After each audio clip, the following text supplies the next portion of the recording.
பொருளாதாரத்துறை முன்னாள் அமைச்சர் டரஸ்ரீ ரவிசி ரம்லியின் முன்னாள் சிறப்பு அதிகாரியான ஜேம்ஸ் சாய் எனும் நபரை மலேசிய லஞ்ச ஊழல் தடுப்பு ஆணையமான MACC தேடி வருவதாகவும் கடந்த பிப்ரவரி மாதம் முதல் ஜேம்ஸ் சாய் எனும் அந்த நபரை தொடர்பு கொள்ள முடியாமல் இருப்பதாகவும் தெரிவிக்கப்பட்டுள்ளது.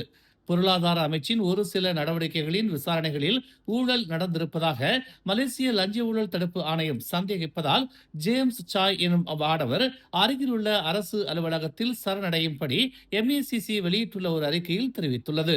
ஜேம்ஸ் சாய் எனும் அவ்வாடவரின் முழு பெயர் சாய் ஜின் சர்ன் என்றும் அவரை பலமுறை மலேசிய லஞ்ச ஊழல் தடுப்பு ஆணையம் தொடர்பு கொண்டாலும் அவரிடமிருந்து சரியான ஒத்துழைப்பை பெற முடியவில்லை என்பதால் இந்த அறிக்கையை வெளியிடுவதாக MACC விளக்கம் அளித்துள்ளது.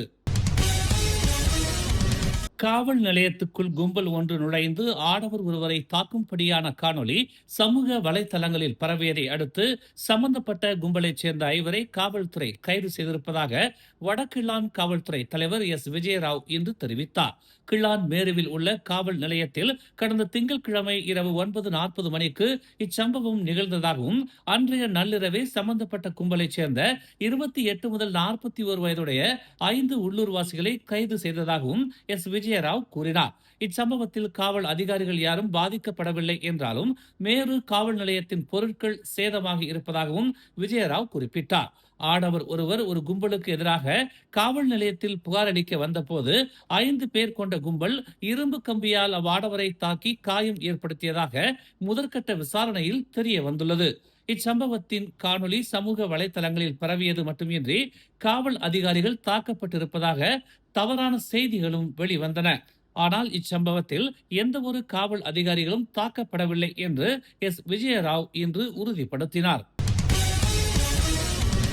புக்கிட் மெத்தாஜாம் மருத்துவமனைக்குள் அமைந்திருக்கும் முனீஸ்வரர் ஆலயத்திற்கு எதிராக ஒரு கும்பல் போராட்டத்தை நடத்துவதாக வெளிவந்துள்ள செய்தி உண்மை என்றால் காவல்துறையினர் அப்படியான போராட்டத்திற்கு அனுமதி வழங்கக்கூடாது என்று தொழில் முனைவோர் மேம்பாடு மற்றும் கூட்டுறவுத்துறை அமைச்சர் ஸ்டீவன் சிம் வலியுறுத்தியுள்ளார்.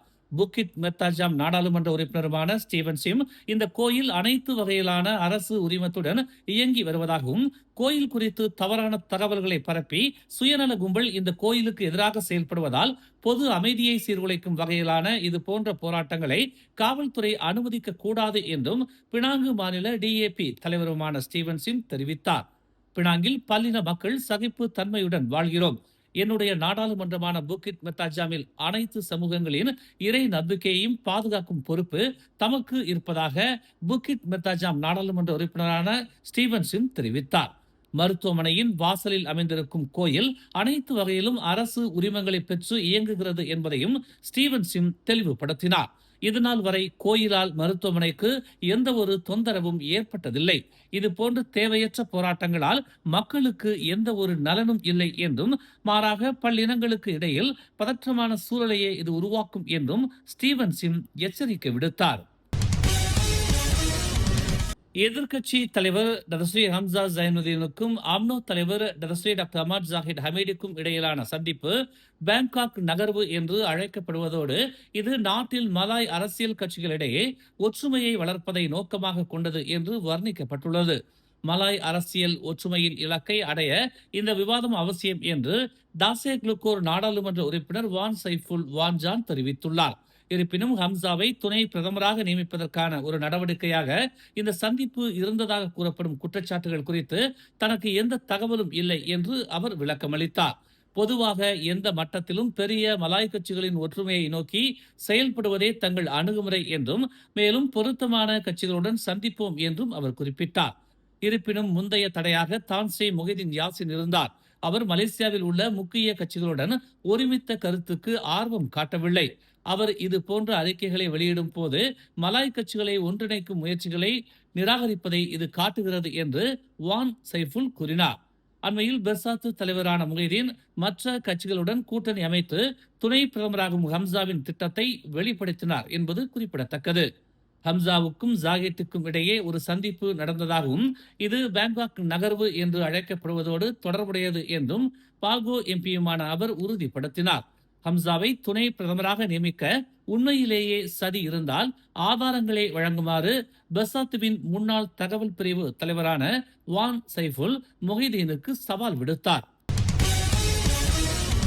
கோலாலம்பூர் காராக் நெடுஞ்சாலையில் இன்று அதிகாலை 4 மீட்டர் ஆழமுள்ள பள்ளத்தில் கார் கவிழ்ந்து விழுந்ததில் ஏமன் நாட்டைச் சேர்ந்த ஒரு இளைஞர் உயிரிழந்தார். மேலும் 3 வெளிநாட்டு இளைஞர்கள் காயமுற்றனர். காராக் நோக்கி செல்லும் நெடுஞ்சாலையின் 27.4வது கிலோமீட்டரில் நிகழ்ந்த இவ்விபத்து குறித்து அதிகாலை 4:47 மணியளவில் அவசர அழைப்பு வந்ததாக ஸ்லாங்கூர் தீயணைப்பு மற்றும் மீட்புத்துறை செயல்பாட்டு பிரிவு உதவி இயக்குனர் அமாட் முக்லிஸ் முக்தார் தெரிவித்தார். ஸ்லாயாங் தீயணைப்பு மற்றும் மீட்பு நிலையத்திலிருந்து ஒரு குழு நிலையத்திலிருந்து சுமார் 17 கிலோமீட்டர் தொலைவில் அமைந்துள்ள சம்பவ இடத்திற்கு அனுப்பப்பட்டு அதிகாலை 5:03 மணிக்கு சம்பவ இடத்தை அடைந்ததாக அவர் கூறினார். வாகனத்திற்குள் சிக்கியிருந்த 4 ஆடவர்களை மீட்க தீயணைப்பு வீரர்கள் மீட்பு நடவடிக்கைகளை மேற்கொண்டதாக அவர் தெரிவித்தார்.